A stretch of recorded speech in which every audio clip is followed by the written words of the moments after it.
Stage पर बैठे हुए मुअज़्ज़ज़ उलमाए किराम, इस मदरसे के अराकीन व मेंबरान और जिम्मेदारान,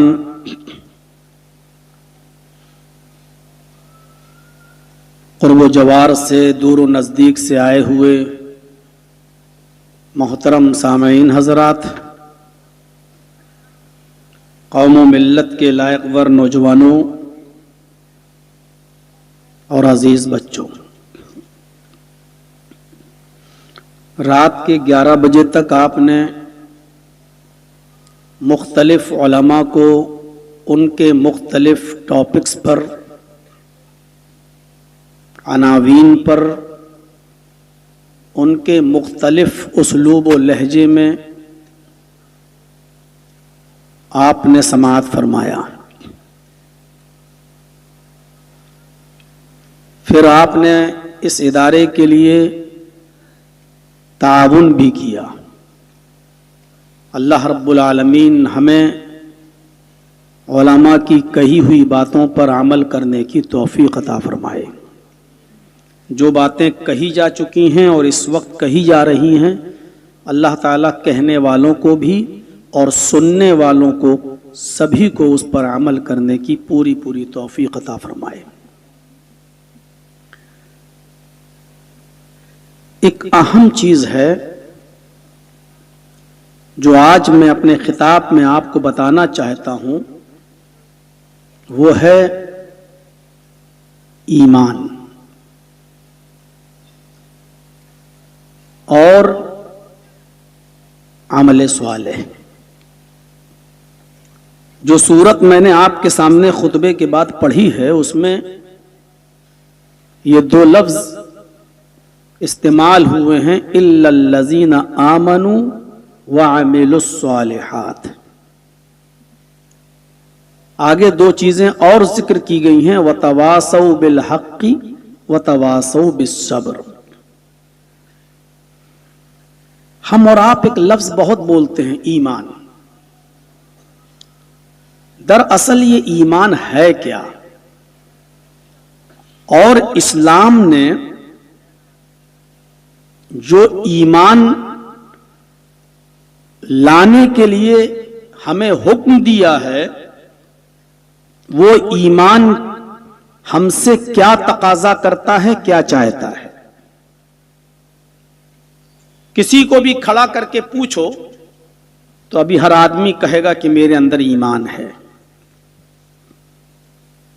किसी से भी पूछो कि आप मोमिन हैं, वो कहेगा जी मैं मोमिन हूं। लेकिन मोमिन कहते किसे हैं? ईमान है क्या? और ईमान से पहले इंसान क्या होता है, और जब ईमान उसके अंदर दाखिल हो जाता है तो ईमान दाखिल हो जाने के बाद उसकी कैफियत क्या होती है, ये चीज हमें और आपको समझने की जरूरत है। जैसे अल्लाह के नबी जनाब मोहम्मद रसूलुल्लाह सल्लल्लाहु अलैहि वसल्लम ने फरमाया,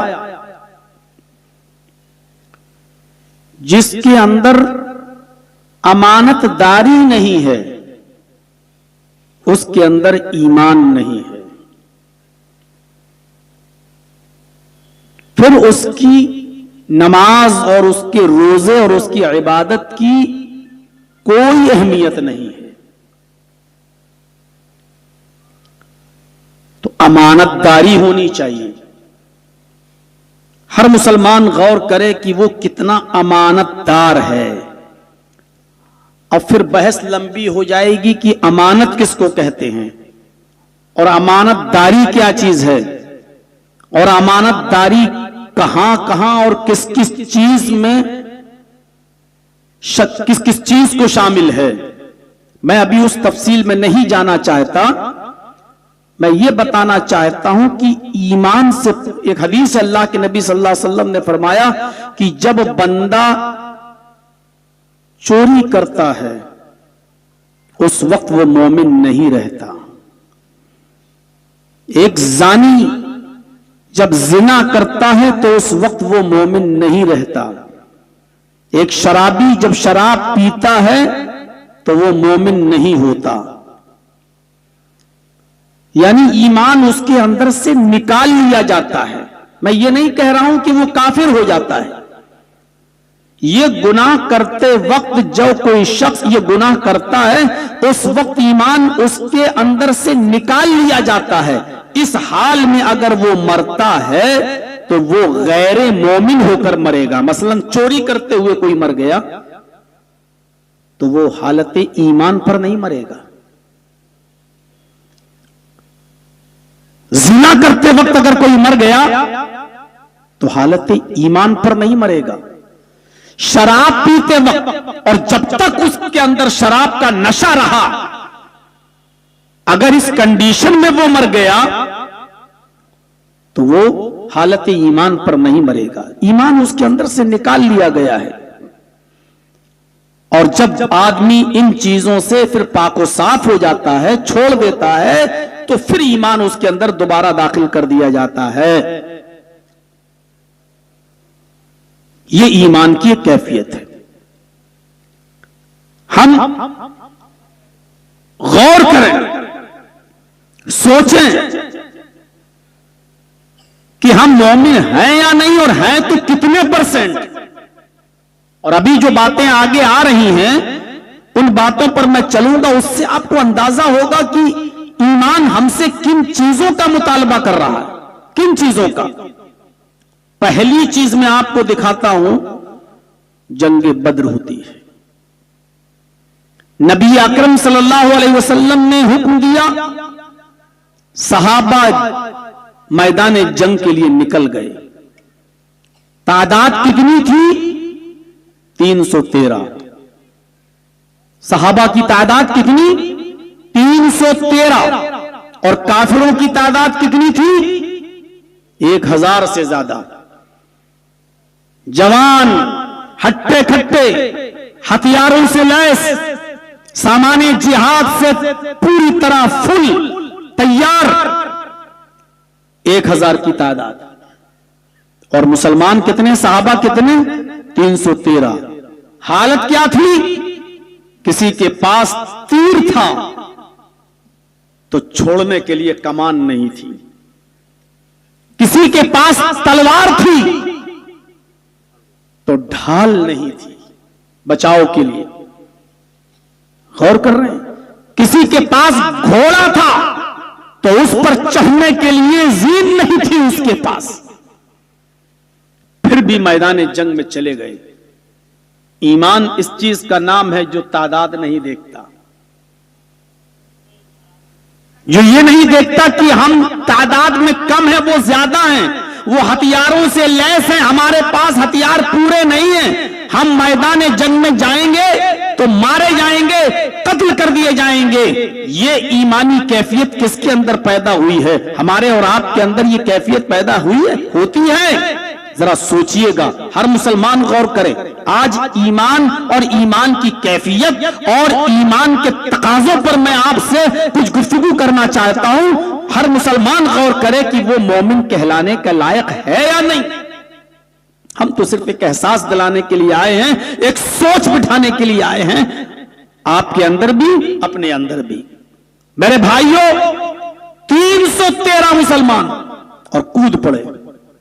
ये नहीं कहा आए अल्लाह के नबी, ये लोग हथियारों से लैस, हमारे पास हथियार नहीं, हमको मैदान जंग में भेज रहे हैं तो हमको हथियार भी दीजिए। ये नहीं कहा। उधर सिर्फ जवान, इधर बूढ़े और जवान सबको जोड़ा गया तो 313। और उस कंडीशन में सिर्फ मोहम्मदुर रसूलुल्लाह सल्लल्लाहु अलैहि वसल्लम का हाल यह है कि 1000 काफिरों का लश्कर देखा और 313 सहाबा को देखा तो आप सजदे में गिर गए, सजदे में गिर गए। और सजदे में गिरकर आपने जो दुआया कलिमात अदा किए, अपनी जबान से जो दुआ मांगी, वो जो अल्लाह रब्बुल आलमीन को पुकार कर अर्ज किया, वो ये था, अल्लाहुम्मा ला तुहलिक हाज़िहिल असाबा इन तहलिक हाज़िहिल असाबा लन तुअबद बअदल यौमि क़त्तु। इमाम बुखारी इन जुमलों को बुखारी के अंदर दर्ज करते हैं कि नबी अकरम सल्लल्लाहु अलैहि वसल्लम ने ये जुमले अदा किए, आय अल्लाह ये मुट्ठी भर जमात हलाक न करना, अल्लाहुम्मा ला तुहलिक हाज़िहिल असाबा, आय अल्लाह इस छोटी सी जमात को, इस छोटे से गिरोह को, इन 313 पक्के सच्चे मुसलमानों को तू हलाक न करना, बर्बाद न करना, लॉस न करना, जाये न करना। इन तहलिक हाज़िल असाबतु, अगर ये मुट्ठी भर जमात फौत हो गई, अगर ये छोटा सा मुसलमानों का गिरोह बर्बाद हो गया, अगर आज ये कत्ल कर दिया गया, अगर आज ये गिरोह मिट गया, लन तो बदबादल यौमी क़त्तु, तो इस रूए जमीन पर फिर कभी तेरी इबादत न की जाएगी, इस धरती पर फिर कभी कोई तेरा नाम लेने वाला न होगा। अगर आज ये मुट्ठी भर जमात हलाक और बर्बाद हो गई तो कभी इस रूए जमीन पर अल्लाह अल्लाह कहने वाला कोई दूसरा पैदा नहीं होगा, सब मर जाएंगे तो कोई अल्लाह तेरा नाम लेने वाला नहीं होगा। ये अल्लाह के नबी दुआ में कह रहे हैं। हजरत अबू बकर सिद्दीक पीछे से हाथ मारते हैं, इधर कंधे पर हाथ रखते हैं अल्लाह के रसूल के। अल्लाह के नबी जब सजदे से सर उठाते हैं तो क्या देखते हैं कि इतना रोए हुए अल्लाह के नबी, इतना रो रहे हैं। अबू बकर सिद्दीक कहते हैं कि मैंने अपनी पूरी लाइफ में, मैंने अपनी पूरी जिंदगी में कभी मोहम्मद रसूलुल्लाह को इतना रोते हुए नहीं देखा। ईमान किस चीज का नाम है? न हथियार देखा, न तादाद देखी, संख्या हमारी कितनी है, नबी ने हुक्म दिया, घुस गए। अंजाम क्या होगा नहीं मालूम, हम मारे जाएंगे या मारेंगे कुछ नहीं पता। मैदान जंग में चले गए, कुछ नहीं था उनके पास, तीर था तो कमान नहीं, तलवार थी तो ढाल नहीं, घोड़ा था तो ज़ेन नहीं, एक चीज थी तो दूसरी चीज गायब। हां, एक चीज थी उनके पास और वो था ईमान, एक चीज थी उनके पास और वो था तवक्कुल अलल्लाह, अल्लाह पर भरोसा। इस चीज ने उनको मोमिन बनाया था, इस चीज ने उनको बाहौसला और बाहिम्मत बनाया था। और अल्लाह ने इसी ईमान और तवक्कुल अल्लाह की बरकत से इनको फतह नसीब फरमाई, इनको जीत नसीब फरमाई, इनको कामयाब फरमाया, इनको फलाह बहबूदगी अता फरमाई। 313 मुसलमान शानदार तरीके से जीतते हैं। सिर्फ सहाबा में 14 शहीद होते हैं बस, लेकिन काफिरों में 70 मारे जाते हैं और 70 ही कैद कर लिए जाते हैं, 70 ही गिरफ्तार कर लिए जाते हैं, 70 लोगों को अरेस्ट कर लिया जाता है। मेरे भाइयों, ये ईमान का एक जज्बा था। अभी सुनते जाइए, अभी और आगे बढ़िए। अभी हम अपने दुनियावी मामलात में देखेंगे ईमान क्या है। बहुत आसान है ये कह देना कि हम मोमिन हैं, हम मुसलमान हैं, लेकिन सोचिएगा, गौर कीजिएगा। जंगे खंदक होती है, जंगे खंदक का नाम सुना होगा आपने। बहुत आसान उर्दू और हिंदी के वर्ड इस्तेमाल कर रहा हूं ताकि मैं आपके दिमाग में अपनी बात पैवस्त कर सकूं, घुसा सकूं। जंगे खंदक वो ऐसी जंग थी जिसमें अल्लाह के रसूल भूखे और प्यासे थे, खंदक खोद रहे थे। एक गड्ढा खोदना था धोखा देने के लिए। जंग में धोखा जायज है, वैसे धोखा हराम है, याद रखिएगा। वैसे धोखा हराम है। अगर कोई मुसलमान दूध में पानी मिलाकर बेचता है तो यह धोखा है। कोई आदमी अगर मोबाइल की दुकान है और दुकान चला रहा है, और कोई आदमी, जैसे हमारा मोबाइल खराब हो गया, हम आपके पास लेकर पहुंचे, आपने कहा ठीक हो जाएगा, 1000 रुपया लगेगा, इसमें ये चीज खराब हो गई, और आपको मालूम है कि वो 100 रुपए में वो चीज पड़ जाएगी।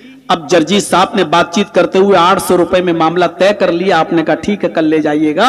आपने 100 रुपए की चीज डाल दी और 800 रुपए ले लिए, ये धोखा है। और धोखे के बारे में अल्लाह के नबी ने फरमाया, मन गश्शा फलैसा मिन्ना, जिसने धोखा दिया वो हम में से नहीं, यानी मुसलमानों में से नहीं, वो हमारी उम्मत में से नहीं। अब सोच लीजिए आप, धोखा देने वाला भी मोमिन नहीं। बहुत टफ मौजू नहीं है, लेकिन अगर इस पर पूरी गुफ्तगू कर दी जाए तो यह आदमी सोच कर उठेगा कि हम मुसलमान हैं भी या नहीं, या कह भी सकते हैं या नहीं अपने आप को। कौन आदमी ऐसा है यहां बैठा है जो अपने कारोबार में और बिजनेस में धोखा ना देता हो, इल्ला माशाअल्लाह। और हम लोग तो उत्तर प्रदेश में रहते हैं, कितने ऐसे मदरसे वालों को पकड़ते हैं जिनके पास सिर्फ झूठी रसीद होती है, ना कोई मदरसा होता है और ना कोई सेक्रेटरी होता है। कितने लोगों को हर साल हम पकड़ते हैं अपने यहां। धोखा हर जगह चल रहा है। मदरसों के नाम पर भी धोखा, मस्जिदों के नाम पर भी धोखा, कारोबार के नाम पर भी धोखा, बिजनेस के नाम पर भी धोखा। अब हम किसी मालिक के ड्राइवर हैं, उसकी सही से ड्यूटी नहीं कर रहे हैं तो यह भी धोखा है। हमारी सरकारी नौकरी है, आराम से बैठे हुए हैं, टीचर हैं हम सरकारी मदरसे के, बातें करने में लगे हुए हैं। ये सरकार को और गवर्नमेंट को धोखा देना हुआ, ये भी ईमान के मुनाफी है। बिजली का खंभा हमारे यहां से गया हुआ है, हमने कटिया डाल दी, चोरी कर रहे हैं साहब। गवर्नमेंट को धोखा देने में क्या लगता है? गवर्नमेंट हमें लूट रही है, हम गवर्नमेंट को लूट रहे हैं। अब चोरी करके हम गीजर चला रहे हैं, चोरी करके हम हीटर चला रहे हैं। जर्जी साहब सुबह फजर की नमाज पढ़ने के लिए उठे, गुस्ल किया, गीजर के पानी से नहा रहे हैं, गरम पानी से वुजू बना रहे हैं, और वो गरम पानी चोरी की बिजली से हो रहा है। जर्जी साहब फजर की नमाज भी पढ़ रहे हैं, तहज्जुद भी पढ़ रहे हैं। ईमानदारी के साथ बताइए, वो नमाज होगी, वो गुस्ल होगा, वो वुजू होगा, वो रोजा कबूल होगा? जिस हीटर पर रखकर आपने खाना तैयार किया है और उस हीटर को बिजली की चोरी से आपने जलाया है और उस पर सहरी तैयार की है, इफ्तारी तैयार की है, और आप समझ रहे हैं कि हमने बहुत बड़ा दीन का काम कर दिया है। मेरे भाइयों, ईमान के तकाजे इन तमाम चीजों से खाली हैं, ईमान इन तमाम चीजों से बरी है। ईमान ये मुतालबा करता है कि इन तमाम चीजों से तौबा करो। मौलाना साहब, आज तो आप बघिए दौड़ने पर आ गए हैं। ये छोटी छोटी बातों को जरा जहन में रखिए। आप खंदक हो रही है, जंग खंदक, गड्ढा खोदा जा रहा है। सिर्फ जंग में धोखा, यहां से बात कट गई थी, दूसरी तरफ चली गई। जंग में धोखा देना जायज है। एक खंदक खोदना था, गड्ढा खोदना था बहुत गहरा, और ऊपर से उसके ऊपर, जैसे हमारे यहां जैसे यहां जमीन पे पुआल वाल डाल दिया जाता है ताकि लोग बैठ जाएं, ऐसे ही उस खंदक को खोद कर उसके ऊपर से घास फूस पुआल वगैरह डालना था या मिट्टी वगैरह उंडेलना था, ताकि काफिरों को यह पता चले कि यह जमीन है, और जब वो उसके ऊपर पैर रखें तो इस गड्ढे में गिर जाएं, और जब गड्ढे में गिर जाएं तो हम उनके ऊपर पूरी तरीके से काबू पा लें। जंग के अंदर धोखा जायज है, दिया जा सकता है, क्योंकि जंग का ताल्लुक ही धोखे से है। एक आदमी छुप के मारता है कि नहीं मारता? देखिए, जंग में हम किले के पीछे छिपे हैं और दुश्मन पर हमला कर रहे हैं, वो भी कहीं से छुपा हुआ और अपने आप हमला कर रहा है। तो जंग के अंदर ये सूरतें जायज हैं, लेकिन जंग के अलावा किसी और शक्ल में ये सूरतें जायज नहीं है। तो अल्लाह के नबी खंदक खोद रहे हैं, एक सहाबी आते हैं, बेहोश हो जाते हैं। अल्लाह के नबी उनके करीब आए, पानी का छींटा मारा, जब उनको होश आया, आपने कहा बेहोश क्यों हुए? उन्होंने अपना पेट खोल के दिखाया, कहा अल्लाह के रसूल देखिए पेट पे पत्थर बंधा हुआ है, यानी भूख की वजह से हम बेहोश हो गए हैं, खाना नहीं मिला, खाना नहीं मिला। तो अल्लाह के नबी सल्लल्लाहु अलैहि वसल्लम ने कहा, तुम ये सोचते हो कि मैं या ये और लोग जो है वो खाना खाकर काम कर रहे हैं? जो हालत तुम्हारी है उससे ज्यादा ही हालत हमारी भी खराब है। आपने अपना पेट जब खोल कर दिखाया तो उस पर 2 पत्थर बंधे हुए थे, 2 पत्थर, यानी मैं तुमसे डबल भूखा हूं, लेकिन मैं शो नहीं करता हूं, दिखावा नहीं करता हूं, रिया नमूद नहीं है मेरे अंदर। तो उस खंदक को खोद रहे थे। जानते हो जंगे खंदक में कितने मुसलमानों ने जंग लड़ी है? सिर्फ 3000। और काफिर कितने थे? काफिरों की तादाद कितनी थी? 10,000। सहाबा ने कभी सोचा ही नहीं कि हमारी तादाद कितनी है। नबी ने हुक्म दिया तो चल दिए, भूखे हैं लेकिन खंदक खोदने में लगे हैं, ड्यूटी दे दी तो दे दी। ये है ईमान। आपके अंदर और हमारे अंदर क्या ईमान होगा? जो शख्स अजान की आवाज सुनने के बाद भी चाय की होटलों में बैठ के चाय पीता हो, फिर वो अपने आप को मोमिन कहलाए। मेरे भाइयों, ये जमीन फट जाती तो उसके अंदर धंस जाता, ये बेहतर होता इससे कि हम अपने आप को मुसलमान कहला रहे हैं और मोमिन कहला रहे हैं। क्या है, आज मजाक बना के रख दिया ईमान का। जो आदमी जुमे के दिन नमाज पढ़ने आ रहा है वो भी मुसलमान, और जो आदमी 5 वक्त की नमाज जमात के साथ पढ़ता है और तहज्जुद भी कभी नहीं छोड़ता है वो भी मुसलमान। हमारी नजर में दोनों मुसलमान है। वाह साहब, क्या इस्लाम का मजाक बना के रखा है हमने। जो सिर्फ हमारी मस्जिद में जुमे के जुमे आ रहा है, बस पूरे हफ्ते गायब, हम उसको भी मुसलमान समझ रहे हैं, और जो 5 वक्त का नमाजी और तहज्जुद भी पढ़ रहा है हम उसको भी मुसलमान समझ रहे हैं। इससे ज्यादा इस्लाम का मजाक और क्या होगा, ईमान का मजाक और क्या होगा। हम कहां हैं, किस हैसियत में हैं? मौलाना अब्दुल अजीज, शाह अब्दुल अजीज रहमतुल्लाह अलैह ने एक किताब लिखी है जिसका नाम है बुस्तानुल मुहद्दिसीन। शाह अब्दुल अजीज कि वो किताब बुस्तानुल मुहद्दिसीन में एक जबरदस्त वाकया नकल किया गया है। उस वाकये की रोशनी में आप देखें, हम और आप जायजा लें। वाकया क्या था सुनिए। अब्दुल्लाह इब्ने मुबारक का नाम सुना है? बहुत मशहूर मुहद्दिस गुजरे हैं अब्दुल्लाह इब्ने मुबारक।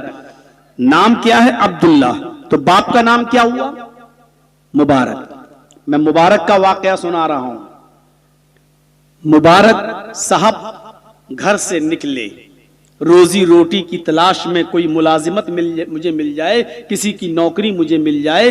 तो एक रईस और अमीर आदमी ने उनसे कहा, मेरे बाग में काम करोगे, मेरे गार्डन में काम करोगे? उन्होंने कहा कि बहुत अच्छा, ठीक है, मैं कर लूंगा। कहा, तुम्हें मेरे इन आम के पेड़ों की देख रेख करना है, सुबह उठना है, बाग में पानी मारना है, सिंचाई करना है, और इन आम के बागों की, आम के पेड़ों की तुम्हें रखवाली करना है, हिफाजत करना, और यही तुम्हारी एक झोंपड़ी है, कुटिया है, यही तुम्हें सोना होना है। कहा ठीक है। उनको नौकरी पे रख लिया। और सुनो मुसलमानों, उनको नौकरी पे रख लिया गया। वो एक लंबी मुद्दत तक, 2 साल, 3 साल, 4 साल तक वो उसमें काम करते रहे। एक दिन ये अमीर आदमी जिसका ये बाग था, ये रईस आदमी, ये अमीर आदमी, ये दौलतमंद आदमी अपने कुछ दोस्तों को लेकर बाग में पहुंचा कि आइए, मेरे बाग में आम पककर तैयार हैं, फल तैयार हैं, आओ मैं तुम्हें खिलाता हूं, आओ आम तुम्हें खिलाते हैं। जब ये आदमी वहां पहुंचा अपने दोस्तों को लेकर, तो मुबारक से, अपने मुलाजिम से, अपने नौकर से कहा, मुबारक जाओ जरा मीठे मीठे आम तोड़कर लाओ और हमारे दोस्तों के सामने काट कर रखो। मुबारक गए और उन्होंने एक तरफ से आम तोड़ना शुरू कर दिया और लाए। जब उन आमों को काटा गया खाने के लिए, तो कुछ आम मीठे निकले, कुछ खट्टे निकले, कुछ कसीले निकले। मुबारक ने, मालिक ने, रईस ने, अमीर ने, दौलतमंद ने, उस रिच मैन ने डांटते हुए कहा, मुबारक तुम्हें शर्म नहीं आती? इतने सालों से तुम बाग में काम कर रहे हो और मेरे दोस्तों के सामने तुम मेरी इंसल्ट करा रहे हो। मैंने तुमसे मीठे मीठे आम लाने के लिए कहा था और तुम एक तरफ से आम ले आए, खट्टे मीठे कसीले। जाओ दोबारा तोड़ के लाओ।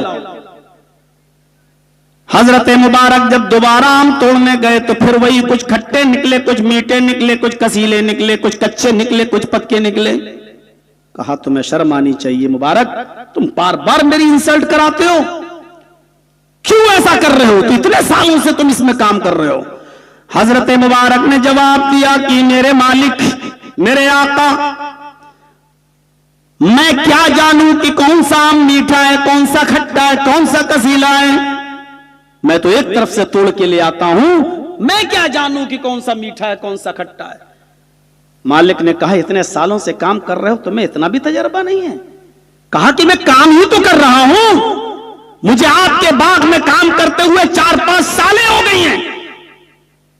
मैंने आपके आम के दरख्त का कोई फल, कोई आम मैंने आज तक खाकर देखा ही नहीं है। तो मुझे मालूम हो कि कौन सा खट्टा होता, कौन सा मीठा होता है। आपने मुझे काम की निगरानी के लिए रखा था, आम खाने की इजाजत कहां दी थी आपने मुझे? उस रईस आदमी ने, उस अमीर आदमी ने कहा कि ऐ मुबारक, क्या वाकई तुमने अब तक मेरे इस बाग से कोई आम, एक भी आम खाया नहीं? कहा नहीं। कहा, मैं क्यों खाऊंगा? मैं तो अपने हाथ से रोटी बनाता हूं, खाना बनाता हूं, खा लेता हूं। आप उसका अलग से मुझे मुआवजा देते हैं। आपने मुझे इस बाग की रखवाली के लिए रखा था। मैं कौन होता हूं इस आम का, इस बाग का फल खाने वाला? मैंने आज तक एक भी फल नहीं खाया। उसने शर्म से अपना सर नीचे कर लिया। किसने? मालिक ने। और अपने घर गया, अपनी बीवी से मशवरा किया कि मेरी अहलिया, मेरी वाइफ, एक नेक आदमी हमारे बाग में आया है, 4-5 साल से काम कर रहा है, जवान आदमी है, बड़ा अमानतदार है, क्यों न मैं अपनी बेटी की शादी उस अमानतदार और उस ईमानदार आदमी से कर दूं। बीवी भी नेक थी, उसको भी नेक लड़के की तलाश थी अपनी बेटी के लिए। दोनों का मशवरा हुआ, फिर मुबारक को बुलाया गया और मुबारक से मशवरा किया गया कि मैं अपनी बेटी का निकाह तुम्हारे साथ करना चाहता हूं। हजरत मुबारक ने कहा, अगर आपको कोई एतराज नहीं है तो मुझे भी कोई एतराज नहीं, ये सच है कि मुझे भी शादी की जरूरत है। और फिर उस बाग के मालिक ने अपनी भैया जाना हो तो जाओ, बैठ जाओ, या तो फिर बैठ जाओ, खड़े मत होइए। उस बाग के मालिक ने फिर अपनी बेटी का निकाह उस मुबारक से कर दिया। जो चीज बताना चाहता हूं वो आप, जब उस बाग के मालिक ने अपनी बेटी का निकाह मुबारक से किया और उस बाग के मालिक की बेटी जब मुबारक के घर पे विदा होके आई, तो इन दोनों के मिलन से, यानी मुबारक और उस बाग के मालिक की बेटी जो बीवी बन के आई, इन दोनों के ताल्लुक से एक बेटा पैदा होता है, जिस बेटे का नाम रखा जाता है अब्दुल्ला, जो आगे चलकर दुनिया के बड़े बड़े मुहद्दिसों में इनका शुमार किया जाता है। एक अजीम मुहद्दिस बनता है, एक मुहद्दिस कबीर की शक्ल में बनता है, दुनिया के बड़े बड़े मुहद्दिसीन में इनका शुमार होता है। ये हैं अब्दुल्ला इब्ने मुबारक। जब हम हलाल लुक़मे खाते थे और हराम माल से बचते थे तो हमारे यहाँ मुहद्दिस पैदा हुआ करते थे। जब से हमने माले हराम खाना शुरू किया, हराम लुक़मे खाना शुरू किया, हलाल और हराम के दरमियान कोई तमीज बाकी न रही, तो टिकटॉक पर और इंस्टाग्राम पे डांस करने वाली लड़कियां आज हमारे घरों में पैदा हो रही हैं। रात रात भर व्हाट्सएप और फेसबुक पे चैटिंग करने वाली बेगैरत और बेहया लड़कियां और लड़के आज हमारे घरों में पैदा हो रहे हैं, क्योंकि आज हमने माले हराम को अपनाया है और हलाल रिस्क से इज्तिनाब किया है, हलाल रोजी के दरवाजे हमने बंद कर दिए हैं। इसलिए आज ये दिन हमें देखना पड़ रहे हैं। मुझे मालूम है कि मेरी बातें कड़वी भी लगेंगी, बुरी भी लगेंगी, नापसंद भी होंगी, लेकिन मैं अपनी आदत से मजबूर हूं, मैं समझौता नहीं कर सकता। मेरे प्यारे साथियों, अब्दुल्ला इब्ने मुबारक का वाकया आपके सामने रख दिया मैंने। इस शख्स ने एक आम का फल भी नहीं खाया। इतनी लंबी मुद्दत के बाद कहां है हम अमानतदारी, हमारे पास कहां चली गई आज? अगर हमको हमारा मालिक ड्राइवर बना दे तो हम पेट्रोल और डीजल तक की चोरी कर लेते हैं, उल्टा सीधा हिसाब दे देते हैं और बने फिर रहे हैं साहब मोहम्मद असलम, मोहम्मद अकरम, मोहम्मद फला, नाम देखो माशाअल्लाह। हजरत उमर रात को जा रहे हैं अंदर, गश्त कर रहे हैं, रात की तारीकी में अंधेरे में एक घर से आवाज आ रही है, बेटी उठो, काफी रात हो गई है, दूध में पानी मिला दो। ये वाकया सुना होगा तुम्हारा, 50 मर्तबा का सुना हुआ होगा वाकया। वही बातें आपके सामने आएंगी। कुरान कोई नया नहीं है, वही 1400 साल पहले जो आपको सुनाया जाता था वो आज भी सुनाया जाएगा। आपका इमाम जो नमाज में कुल हुवल्लाहु अहद और इन्ना अतैना पढ़ता है, जो 1400 साल पहले पढ़ा जाता था वो आज भी पढ़ा जाएगा। आप अपने इमाम से ये नहीं कह सकते इमाम साहब कोई नई सूरतें पढ़ो, ये तो हर मौलवी यही पढ़ता है। जब आप उसको ये नहीं कह सकते हो तो मौलवी लोग नई नई बातें आपको कहां से बताएंगे? वही कुरान पेश किया जाएगा, वही हदीस आपको सुनाई जाएगी। ये अलग बात है कि कहने वालों का अंदाज अपना अलग अलग होगा। मेरे भाइयों, माँ कह रही है बेटी उठो, दूध में पानी मिला दो, और बेटी कह रही है कि माँ नहीं, दूध में अगर पानी मिलाऊंगी और उमर को पता चल गया तो सख्त सजा दी जाएगी। माँ ने कहा बेटी इतनी रात में उमर को क्या मालूम कि दूध में पानी मिलाया गया, उठो, मुझे तेरे हाथ पीले करना है, तेरी शादी कराना है, तेरा निकाह कराना है। बेटी इतनी ईमानदार बनोगी तो जिंदगी भर घर में बैठी रहोगी, तुम्हारी शादी तक नहीं होगी, उठो दूध में पानी मिला दो। बेटी ने कहा अम्मी इतनी रात में उमर नहीं देख रहा है तो क्या हुआ, उमर का रब तो देख रहा है। यही असल ईमान है, यही असल ईमान है। मां उमर नहीं देख रहा है तो क्या हुआ, उमर का रब तो देख रहा है। और ये सारी बातें उमर बाहर से सुन रहे हैं, आंखों में आंसू आ गए। इस लड़की की शादी नहीं हो रही है, इतना गरीब घराना, दूध में पानी मिलाने की नौबत। अपने खादिम से कहा मकान नंबर नोट करो और आगे बढ़ो। सुबह उसी खादिम को भेजा और कहा जाओ माँ बेटी दोनों को बुला के लाओ। अब उमर ने क्या इनाम दिया? अमानतदारी का इनाम देखो क्या मिलता है। अमानतदारी का इनाम देखो क्या मिलता है। हजरत उमर ने माँ बेटी दोनों को बुलाया। दोनों आए, माँ से पूछा, ए माँ, दूध में कल कितना पानी मिलाया था? वो डर गई। कहा अमीरुल मोमिनीन एक बूंद भी नहीं। कहा तुम तो दूध में पानी मिलाने के लिए कह रही थी। माँ कहती हाँ, उस जमाने में भी ईमान इतना बुढ़िया झूठ नहीं बोल रही है कि हाँ मैंने कहा था लेकिन मेरी बेटी ने मिलाने नहीं दिया। हाँ अमीरुल मोमिनीन, मैंने कहा था पानी मिलाने के लिए, मैं झूठ नहीं बोल रही हूं, लेकिन मेरी बेटी ने पानी मिलाया नहीं। हजरत उमर हंसते हुए कहते हैं मां मैं जानता हूं कि तेरी बेटी ने पानी नहीं मिलाया, और मैं ये भी जानता हूं कि तेरी बेटी ने पानी क्यों नहीं मिलाया। सिर्फ इतना बता, तेरी बेटी का कहीं रिश्ता लगा? कहा नहीं। अमीरुल मोमिनीन, मुझ जैसे गरीब घराने में कौन अपने बेटे का हाथ मेरी बेटी को देगा? हजरत उमर ने कहा कि मेरा एक बेटा है, मैं अपने बेटे का निकाह तुम्हारी बेटी से करना चाहता हूं। मैं अपने बेटे का निकाह तुम्हारी बेटी से, तुम तैयार हो? कहा अमीरुल मोमिनीन मजाक क्यों कर रहे हैं?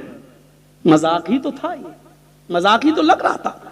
अमीरुल मोमिनीन ने कहा मेरा बेटा तेरी बेटी, तू तैयार है? कहा अमीरुल मोमिनीन मजाक क्यों कर रहे हो? हजरत उमर ने कहा मजाक नहीं कर रहा हूं, सच में तेरी बेटी मुझे पसंद है, और इसलिए नहीं कि वो खूबसूरत है, इसलिए नहीं कि वो हसीनो जमील है, इसलिए तेरी बेटी मुझे पसंद है क्योंकि तेरी बेटी उमर से नहीं उमर के रब से डरती है। तेरी बेटी उमर से नहीं उमर के रब से डरती है, इसलिए मुझे तेरी बेटी पसंद है। कौन उमर? जानतू? 22 लाख मुरब्बा मील पर हुकूमत करने वाली शख्सियत।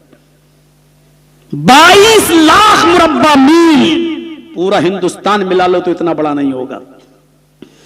22 लाख मुरब्बा मील, उसी में अरब भी है, उसी में ईरान भी है, उसी में इराक भी है, उसी में शाम भी है, उसी में मिस्र भी है, उसी में उर्दून भी है, उसी में अलजायर भी है, उसी में अज़रबैजान भी है।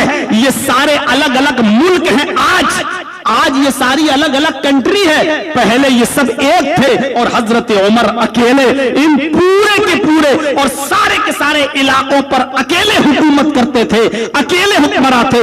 इतनी बड़ी रियासत, इतनी बड़ी हुकूमत का मालिक एक मामूली, एक गरीब औरत की बेटी के लिए अपने बेटे का हाथ दे रहा है, और उसकी गरीब की बेटी का हाथ मांग रहा है। क्या मेरा बेटा निकाह के लिए तैयार है, तुम अपनी बेटी का हाथ देने के लिए तैयार हो? जरा तसव्वुर करो। और फिर उस नेक लड़की, उस अल्लाह से डरने वाली, उस बाईमान लड़की को हजरत उमर ने अपनी बहू बनाया। अपनी बहू क्यों? क्योंकि हजरत उमर जानते थे ईमान किस चीज का नाम है, और इस लड़की के अंदर ईमान मौजूद था। ईमान इसी चीज का नाम है। क्या ये ईमान आज हमारे अंदर मौजूद है? जलसों में और क्या सुनना चाहिए? ठीक है, मौजूदा हालात पर भी गुफ्तगू होनी चाहिए, वो भी जरूरी है, वो भी हमारे समाज का एक हिस्सा है, लेकिन हम गौर करें। इल्लल्लज़ीना आमनू व अमिलुस सालिहात, क्या ये ईमान है हमारे अंदर? मुसलमानों, हमें पहले अपना ईमान, और जब ये ईमान नहीं है, इसीलिए आज हम तरह तरह की आजमाइशों में मुब्तला हैं। अल्लाह ने इज्जत देने का वादा मोमिनों के लिए किया था, वलिल्लाहिल इज्जतु वलिरसूलिही वलिलमुमिनीन। इज्जत तो अल्लाह के लिए, इज्जत तो रसूल के लिए, वलिलमुमिनीन, और इज्जत तो मोमिनों के लिए है। क्या आज हम इज्जत से हैं? क्या कुरान झूठा है? नऊजुबिल्लाह। कुरान ने कहा, अल्लाह ने कहा कि इज्जत तो मोमिनों के लिए। आज इज्जत है। हमारे यहां इलाके में चले आइए, थोड़ी देर के लिए आप नमाज पढ़ के जुमे की बाहर देख लीजिए और आप सोशल मीडिया पे देखे होंगे जिन लोगों ने 10 मिनट की नमाज भी मस्जिद से बाहर रोड पे पढ़ी, पुलिस वालों ने कैसे नमाज पढ़ने की हालत में मुसलमानों को लातों से मारा है। नमाज पढ़ने की हालत में मुसलमानों को लातें मारी गई। आप किस इज्जत की बात करते हो? कहां आप इज्जत से हैं? कहां है आप इज्जत के साथ? कौन सी इज्जत है आज हमारी? थोड़ी बहुत इज्जत हमें मिलती भी है तो उसमें भी हमारे दरमियान इतने इख्तिलाफात हो जाते हैं कि कोई मुसलमान सबसे बड़ी बुराई यह है कि हम चंद सिक्कों में और चंद टकों में बिक जाते हैं। कोई भी हमें खरीद ले, कोई भी हमें खरीद ले। आज वही सूरत हाल है। फितना और फसाद फैलाना इस्लाम में सबसे बड़ा जुर्म है। फितना और फसाद फैलाना इस्लाम में सबसे बड़ा जुर्म है और फितना और फसाद फैलाने वालों की एक ही सजा है, उसका दाहिना हाथ काटा जाए तो बायां पैर काटा जाए और दाहिना पैर काटा जाए तो बायां हाथ काटा जाए, यानी मुख्तलिफ सिमतों से। यह फसाद फैलाने वाले की सजा है इस्लाम में। अगर सीधा हाथ काटा गया तो उल्टा पैर काटो, एक पैर काटा जाएगा एक हाथ। अगर हाथ दाया है तो पैर बायां, और अगर पैर दाया काट रहे हो तो हाथ बायां। यह सजा है फितना और फसाद फैलाने वालों की। कोई गुंजाइश नहीं है इस्लाम में फितना और फसाद फैलाने के लिए। अमन के लिए, सुकून बर्पा करने के लिए मोहम्मद रसूलुल्लाह सल्लल्लाहु अलैहि वसल्लम ने अपना नाम तक कटवा दिया था सुलह हुदैबिया के मौके पर। याद करो, आप याद है ना, 1400 सहाबाए किराम आ रहे थे मदीना से उम्रा करने के लिए मक्के। और याद रखना कितने सहाबा? 1400। और मदीने से मक्का कितना दूर है? 300 मील। किलोमीटर कितना हुआ? 450 किलोमीटर। आजकल वाली गाड़ियां नहीं थी, वो जर्जीत साहब वाले वो गाड़ी नहीं है कि वंदे भारत में पटना से बैठे और 4 घंटे में 400 किलोमीटर का सफर तय हो गया और किशनगंज उतर गए। 300 मील, 450 किलोमीटर का सफर किया जा रहा है, घोड़े पर बैठकर, ऊंट पर बैठकर। कई दिन मुसलसल सफर करने के बाद हुदैबिया के मकाम पर पहुंचते हैं। पता चलता है कि मक्के में लोग तलवार लेकर खड़े हैं, लड़ने के लिए तैयार हैं, कत्ल करने के लिए तैयार हैं। मक्के में आने नहीं देंगे, घुसने नहीं देंगे। अल्लाह के नबी सल्लल्लाहु अलैहि वसल्लम ने खुद अपने 1400 सहाबा को उसी जगह पर ठहराया और एक आदमी को भेजा। कितना दूर रह गया था मक्का मालूम? सिर्फ 7 मील। हुदैबिया का मकाम जो लोग गए होंगे, मुझे पता नहीं जाते हैं कि नहीं जाते। मैं एक बार जब गया था हज करने के लिए, उम्रा करने के लिए, तो मेरे दोस्त लोग मुझे लेकर गए थे, जो वहां पढ़ते हैं लोग मक्के वगैरह में, हमारे साथी लोग थे। तो वो मुझे ले गए, आइए मैं दिखाऊं कि हुदैबिया यानी जहां सुलह हुआ था वो कौन सी जगह है। जब मुझे वहां लेके पहुंचे तो वहां बहुत बदवी लोग, देहाती लोग खड़े थे, जो छोटी छोटी ऊंटनियां होती है वहां, अपनी ऊंटनी का छोटा सा इतना बड़ा गिलास भरा, इतने बड़े बड़े गिलास होते थे, जल्दी से दूध दोह कर लाए और मुझे उन्होंने दिया। कहा मौलाना जल्दी पी।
चीज रिकॉर्ड में रखना है। बंगाल में वैसे ही देख रहे हो,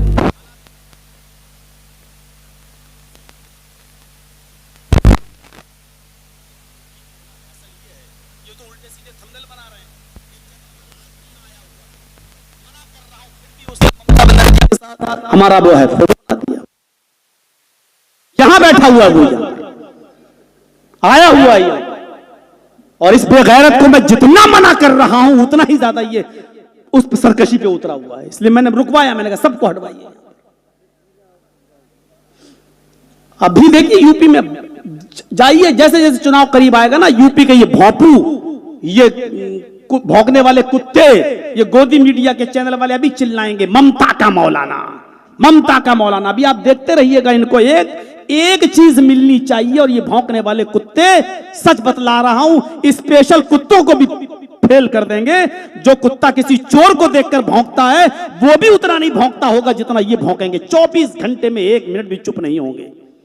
ये बंद होंगे तो दूसरी कुतिया आ जाएगी, वो भौंकना शुरू करेगी। ये भौंकते भौंकते हालत खराब कर देंगे। इनको आप आवाज दीजिए आप। मैं और किसी को नहीं बनने दूंगा भाई। ये लोग गलत थंबनेल लगा रहे हैं भाई, उल्टे सीधे। इनकी तो बिल्डिंगें बन रही हैं, इनके तो मकान बन रहे हैं। मौलवी जर्जी जेल में जा रहा है।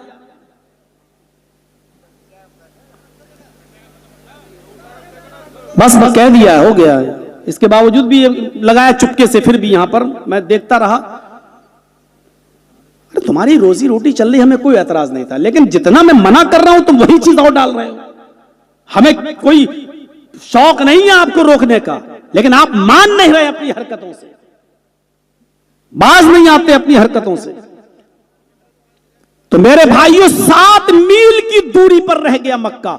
450 किलोमीटर का सफर करके आप आ चुके हैं और रोक दिया गया। वहां से कुछ लोग आते हैं, पहले बातचीत होगी और उसके बाद में आपको उम्रे की इजाजत मिलेगी। जानते हो बातचीत क्या होती है? हाय हाय, सुनिए। पहली चीज, आए मोहम्मद सल्लल्लाहु अलैहि वसल्लम, इस साल आपको उम्रा नहीं करने दिया जाएगा। बैरिंग लौटो, जहां से आए हो वहीं वापस जाओ। मैं जितनी चीजें बता रहा हूं किसी को भी खड़ा करके पूछ सकता हूं। पहली चीज, इस साल आपको उम्रे की इजाजत नहीं मिलेगी। जहां से आए हो वहीं से वापस जाओ, यानी मदीने से आए हो मदीने वापस जाओ। इस साल उम्रा नहीं करने देंगे किसी को भी, पहली शर्त। दूसरी शर्त, आइंदा साल, नेक्स्ट ईयर, अगली साल आप आ सकते हैं उम्रा करने के लिए। आपने कहा ठीक है।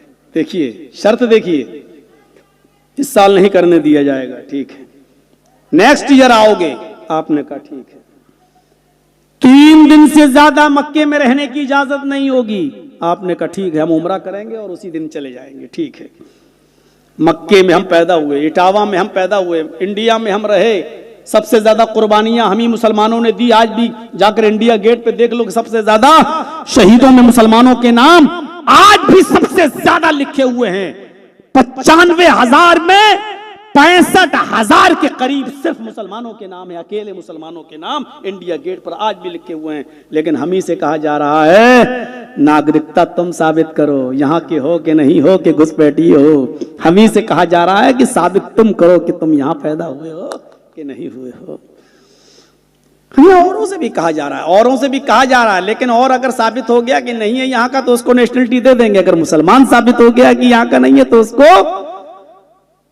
कैंपों में रखा जाएगा, या उसको उसके मुल्क में। अभी देख रहे हो हमारे यूपी के चीफ मिनिस्टर की भाषा किस तरीके से बोला है कि एक भी घुसपैठिया यहां दिखाई न दे।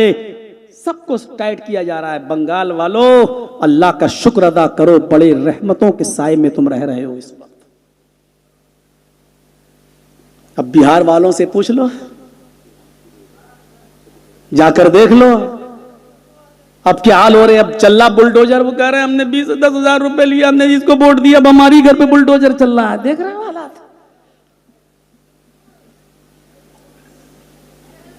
हमारी ये होना चाहिए। हम भी तो कब तक दरियां बिछाएंगे, झाड़ू लगाएंगे, ये करें, यही सब बातें कही। और आज देख रहे हैं आज उनके हालात किस स्टेज पर पहुंच चुके हैं। आइए हमारे यहां चले आइए।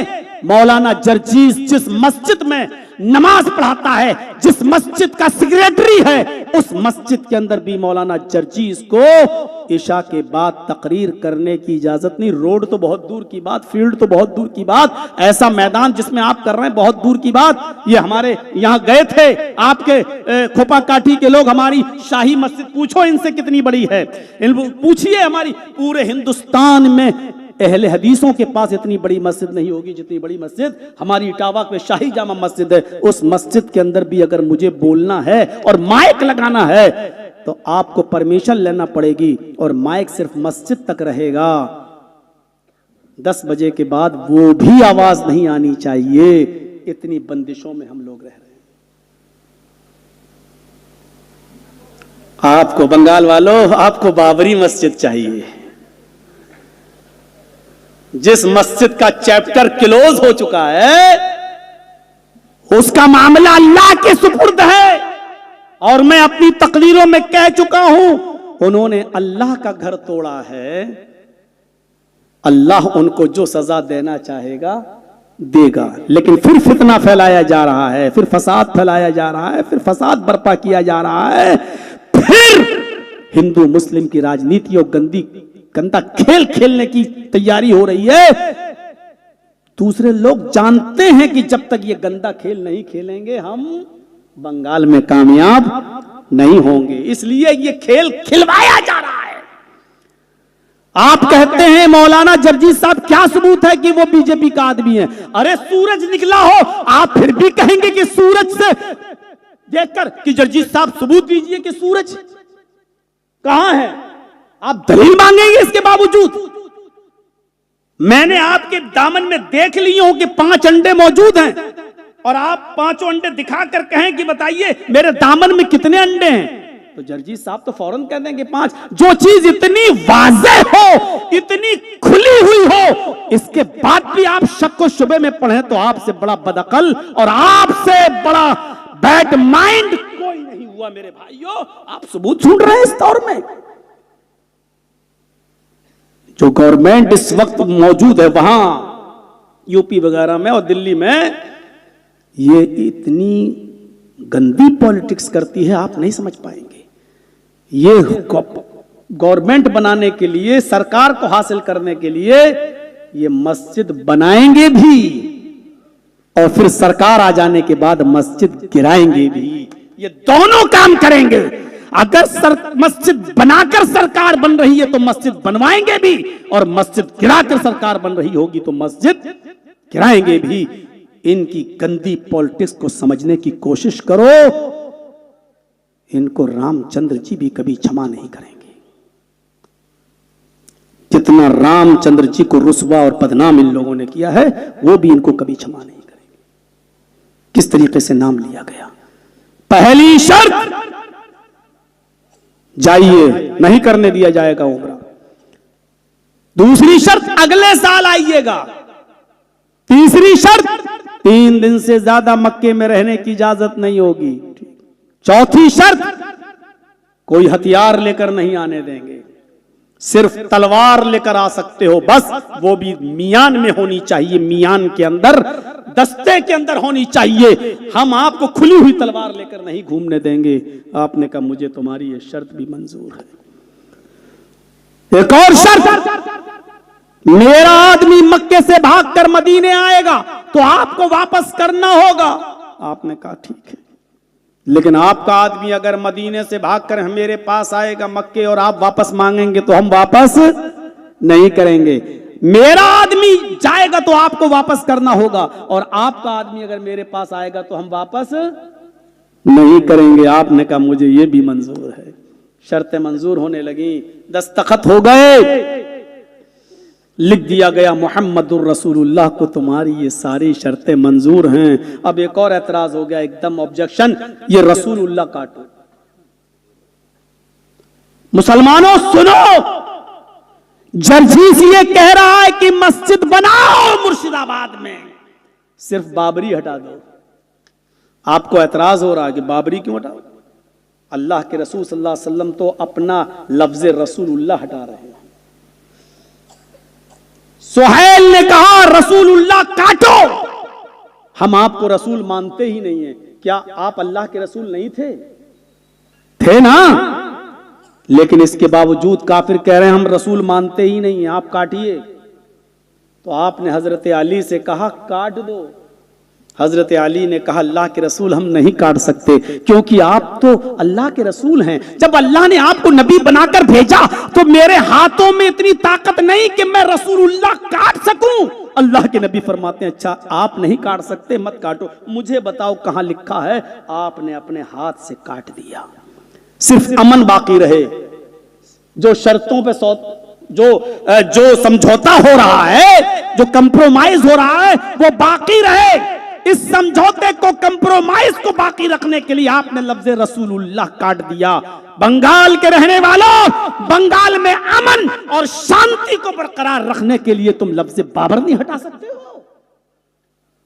अगर ये पक्का सच्चा मुसलमान होगा और ईमान का सच्चा दावेदार होगा तो ये फितना नहीं फैलाएगा और फसाद नहीं फैलाएगा। अरे उस मस्जिद का नाम रख दो जो तुम बना रहे हो, मस्जिद मोहम्मद सल्लल्लाहु अलैहि वसल्लम से बड़ी कोई शख्सियत है? नाम रख दो मस्जिद मोहम्मद, मस्जिद मोहम्मदी। नाम रख दो मस्जिद अबू बकर, नाम रख दो मस्जिद उमर, नाम रख दो मस्जिद उस्मान, मस्जिद अली, मस्जिद आयशा, मस्जिद फातिमा, मस्जिद खदीजा। सहाबा और सहाबियात के नामों से हदीसें भरी पड़ी हैं। अरे किसी एक के नाम पर रख दो, इनसे बड़ी शख्सियत भी कोई हो सकती है क्या? लेकिन तुझे जिद है कि हम बाबरी ही रखेंगे, तो हमें मालूम है कि ये क्यों रखा जा रहा है। हमें मालूम है कि क्यों ये जिद हो रही है। क्यों? तुम्हारे ऊपर कोई केस भी नहीं होगा। क्यों? क्योंकि किसका हाथ है तुम्हारे ऊपर, ये हम अच्छी तरीके से जानते हैं।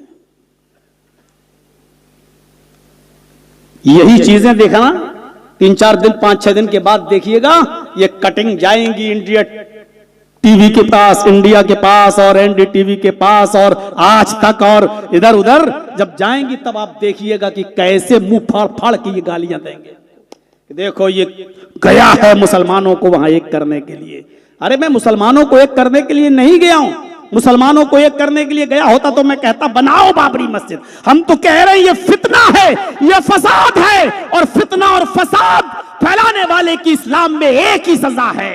अरे मुनाफिकों ने एक मस्जिद बनाई थी, उनका इरादा यह था कि हम रसूलुल्लाह के पीछे नमाज नहीं पढ़ेंगे, हम अपना एक अलग इमाम रखेंगे, अलग इमाम मुतय्यन करेंगे।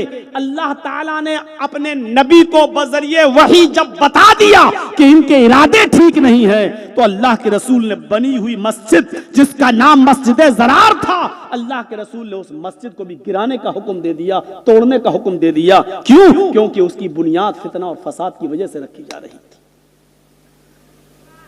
फितना और फसाद बर्पा करने वालों की एक ही सजा इस्लाम में, हाथ काटा जाए दायां तो बायां पैर, दायां पैर काटा जाए तो बायां हाथ। मेरे भाइयों, अल्लाह के नबी जनाब मोहम्मद रसूलुल्लाह सल्लल्लाहु अलैहि वसल्लम ने अमन और शांति को, पीस को कायम रखने के लिए अपना नाम के आगे लफ्ज रसूलुल्लाह काट दिया।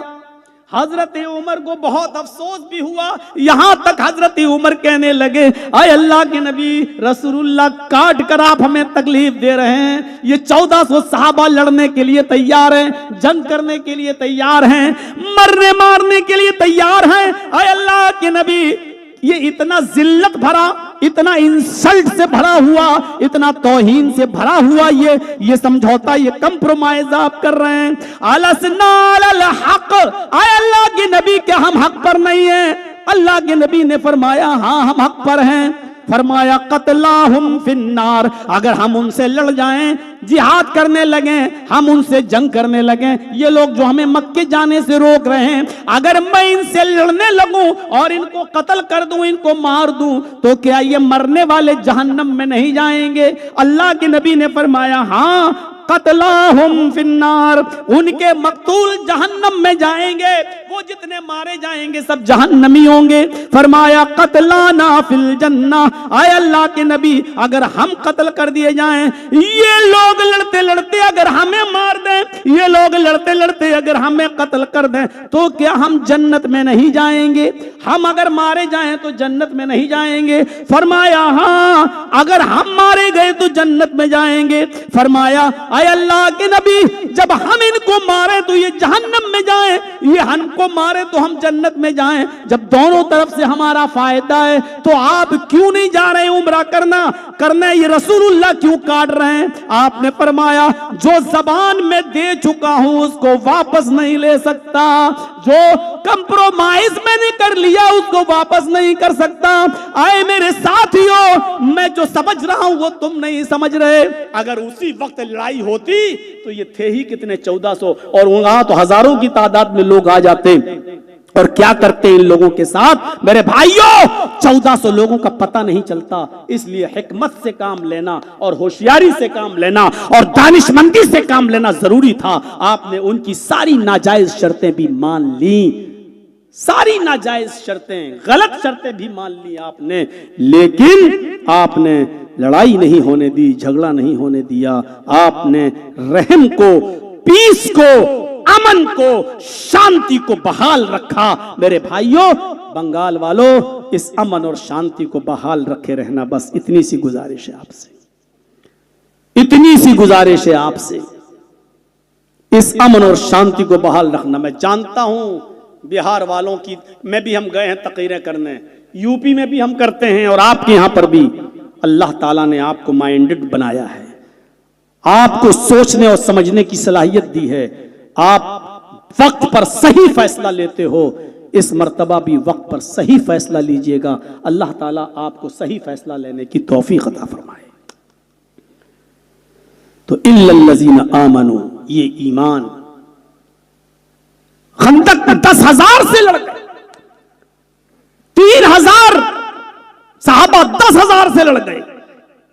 ग़ज़वे उहद, ग़ज़वे खैबर, मेरे भाइयों, इनमें मुसलमान अपने 3 गुना ज्यादा लोगों से लड़ गए।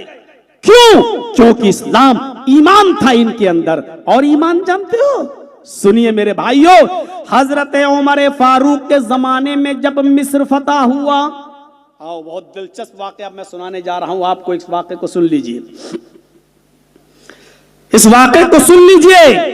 हजरत उमर फारूक के जमाने में मिस्र को फतह कर लिया गया, मिस्र।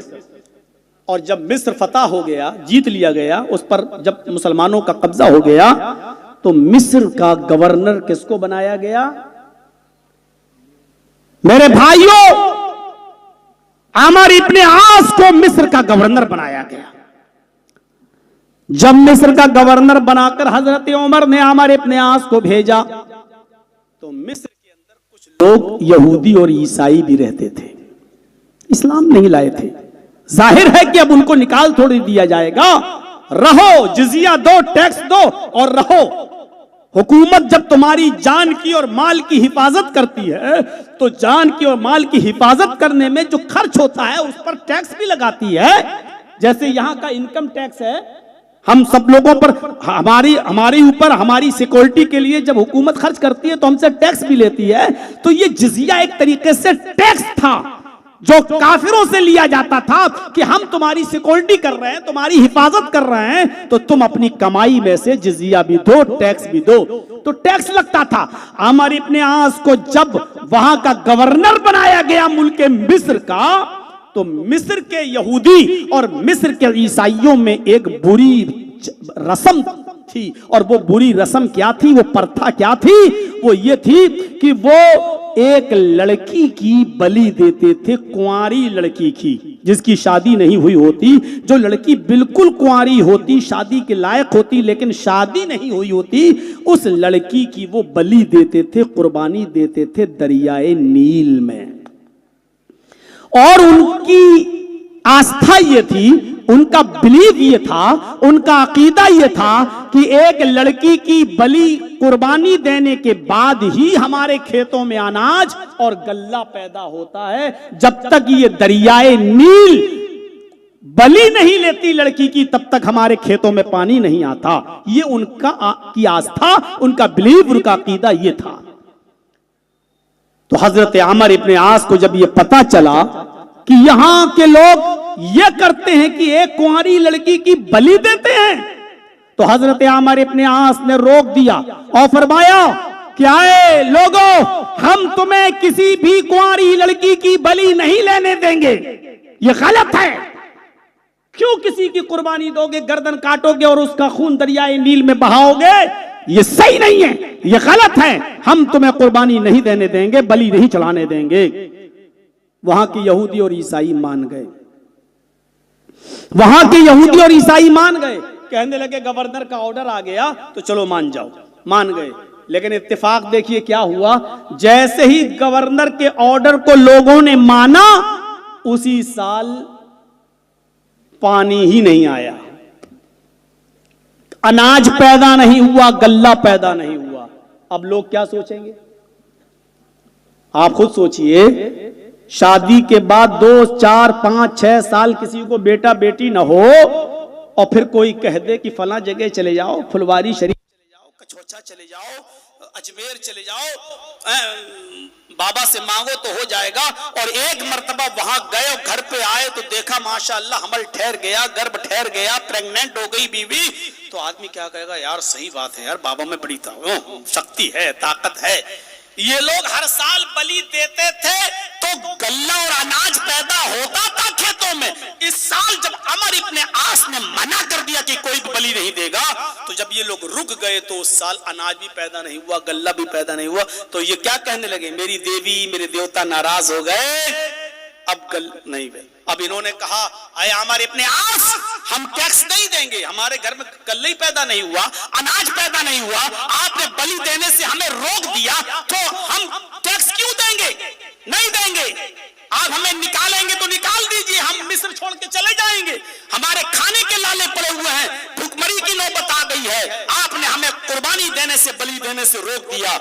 हजरत अमर इब्ने आस के सामने बड़ी दुविधा आ गई। अगर इनको बलि की इजाजत दे दें तो एक मासूम और बेगुनाह, एक बेकसूर लड़की की जान जाएगी, एक लड़की को कत्ल करना पड़ेगा।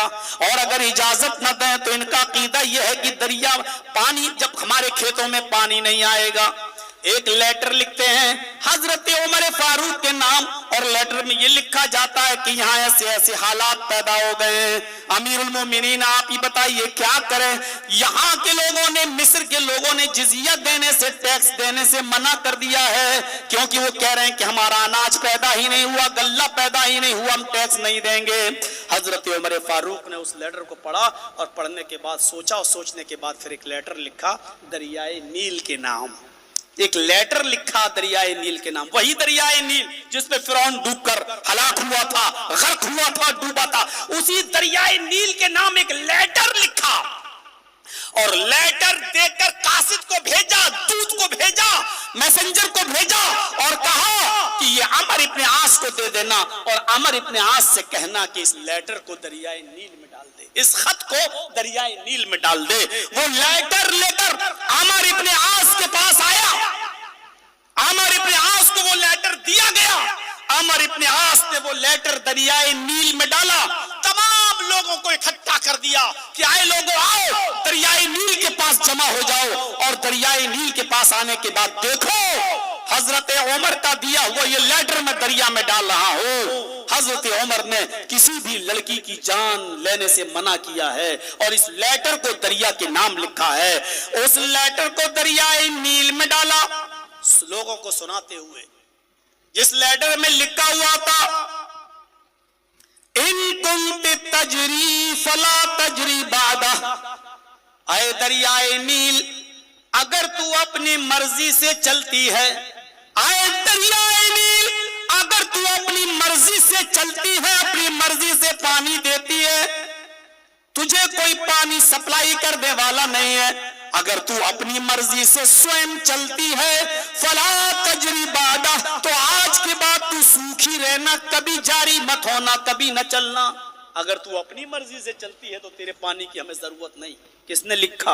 हजरत उमर फारूक ने। इस वाक़े को अल्लामा इब्नुल जौज़ी ने अपनी किताब सीरत उमर के अंदर लिखा है। मेरे भाइयों, है। सीरत उमर के अंदर लिखा है कि उस दरियाए नील के नाम जो लेटर लिखा उसमें क्या था, इन कुंत तजरी फला तजरी बादा, अगर तू अपनी मर्जी से जारी होती है, अगर तू अपनी मर्जी से चलती है तो तेरे पानी की कोई जरूरत नहीं, तू हमेशा हमेशा के लिए सूख जा, तेरे पानी की कोई जरूरत नहीं।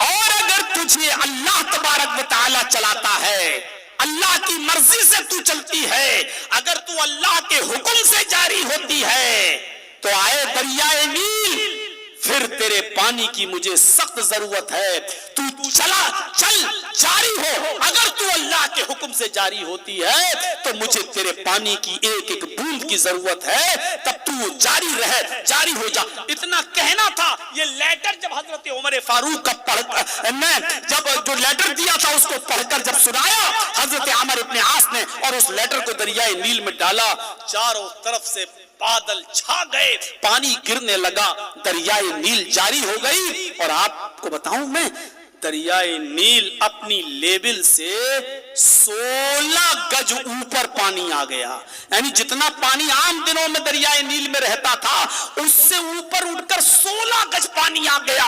ये दुआ मांगना पड़ी हजरत उमर इब्न आस को कि आय अल्लाह, मैंने रहमत का पानी मांगा था, जहमत का नहीं। आय अल्लाह, तू इस पानी को हमारे लिए रहमत का पानी बना दे, जहमत का नहीं। हमें मुल्क छोड़ के ना भागना पड़े, बाढ़ ना आ जाए, सैलाब ना आ जाए।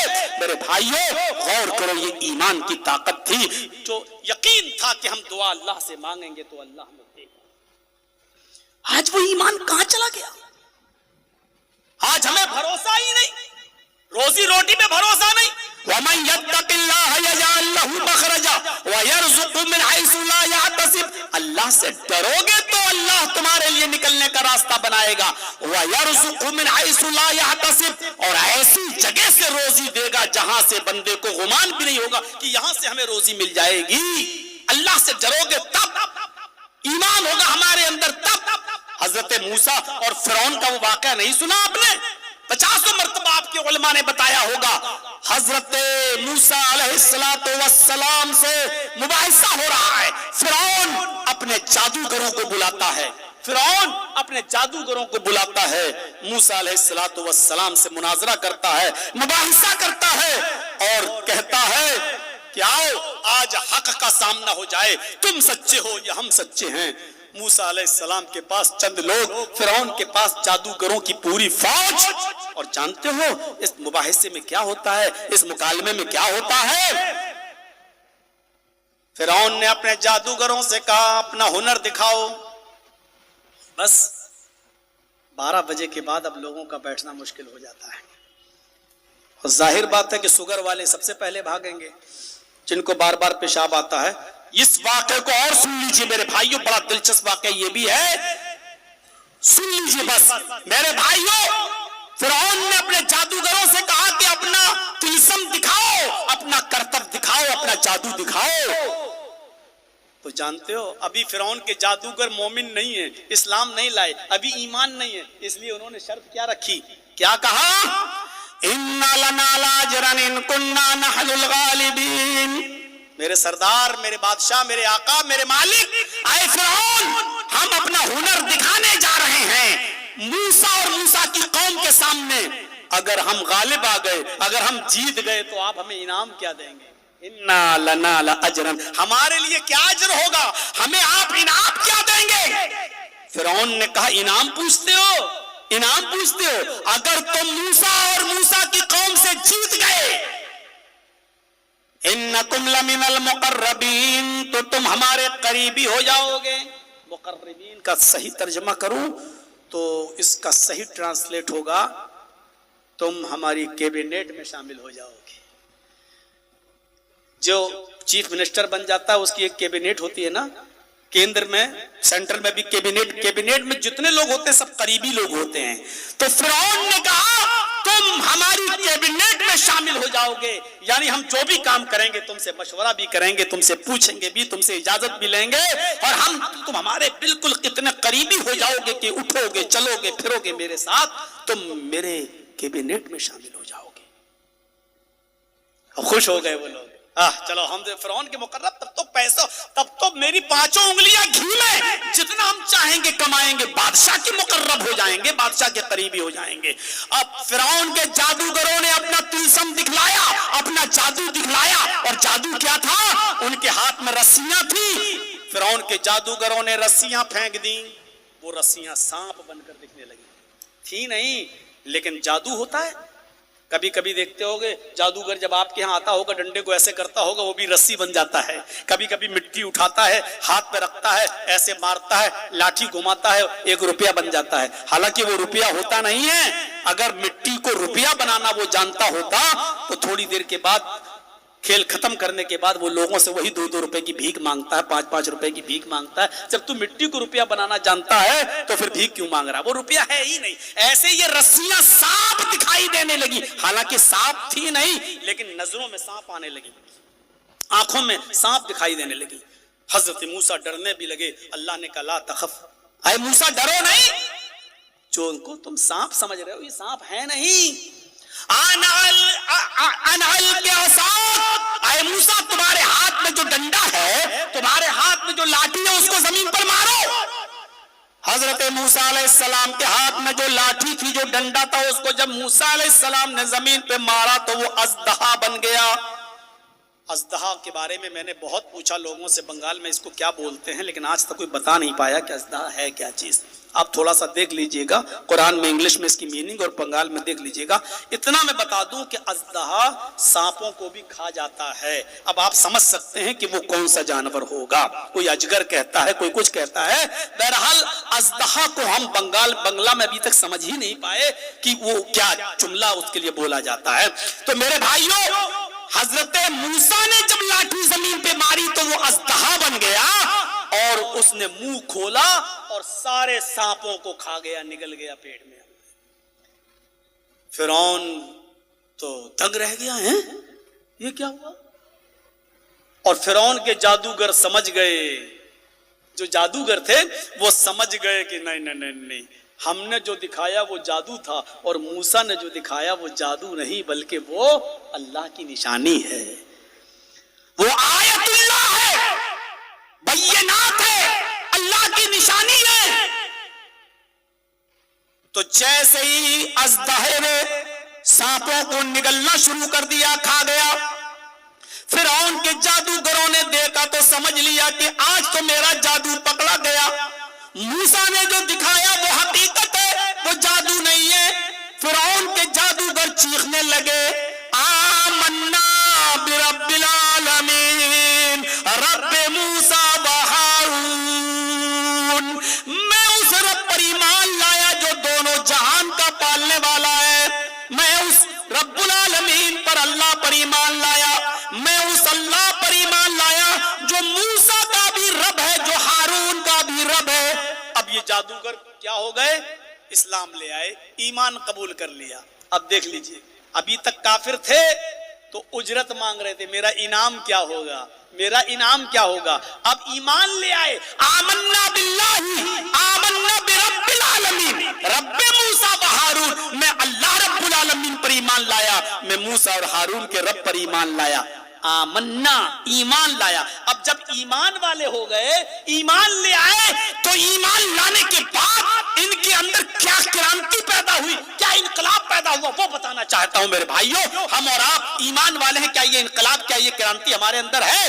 अभी तक वो ईमान वाले नहीं थे फिरौन के जादूगर, तो कह रहे थे कि हमारा इनाम क्या होगा। लालच थी इनाम की, इनाम का लालच था। लेकिन अब ईमान लाए तो फिरौन ने कहा, अच्छा तुम सब फिर गए, मेरी इजाजत के बगैर तुम सब मूसा के रब पर, अल्लाह पर ईमान ले आए हो, तुम हैं?